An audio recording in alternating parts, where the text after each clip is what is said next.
Korean garlic potato recipe చూసేద్దామా. నమస్తే ఫ్యామ్, ఎక్కడ చూసినా ఈ రెసిపీ అయితే హల్చల్ అవుతుంది. So why don't we try it. So ఇక్కడైతే నేను పొటాటోస్ తీసుకొని చిన్న చిన్న ముక్కలు కట్ చేసుకుని ఒక బౌల్లో వేసేసుకుని అది ఉడికించుకున్నాను అనమాట. సో ఇవన్నీ చక్కగా ఉడికినాక ఒక బౌల్లోకి తీసేసుకొని అవి కూల్ అయ్యాక మనం ఇవన్నిటిని స్మాష్ చేసేసుకోవాలన్నమాట.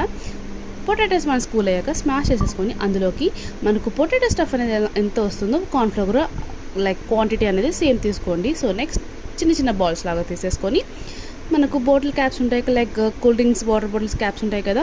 సో అవి దాంతో ఇలా ప్రెస్ చేసేసి మనకు షేప్ అనేది వచ్చేస్తుంది అనమాట. సో బాటిల్ క్యాప్ని మీరు ఆయిల్లో డిప్ చేసి ప్రెస్ చేస్తే షేప్ అనేది కరెక్ట్గా వస్తుంది. నెక్స్ట్ బౌల్లో వాటర్ హీట్ చేసుకోవాలి. వాటర్ని చాలా మరగాలి. మరిగినాక ఇవన్నీ కూడా వేయాలన్నమాట. ఇవన్నీ పైకి తెలియేంత వరకు ఉడికించుకోవాలి. ఇవన్నీ ఉడికినాక ఇంకా బౌల్లోకి ట్రాన్స్ఫర్ చేసుకొని అవి కూల్ అయ్యాక అందులోకి టమాటో కెచప్, చిల్లీ పౌడర్ అన్నీ వేసేసుకోవాలి. నెక్స్ట్ ఇంకో ప్యాన్ పెట్టుకొని ఆయిల్ వేసేసుకొని జీలకర్ర, గార్లిక్, చిల్లీస్, కొరియన్ లీవ్స్ అన్నీ వేసుకొని ఇందులోకి ట్రాన్స్ఫర్ చేసుకొని కలిపి పెట్టుకుంటే కొరియన్ గార్లిక్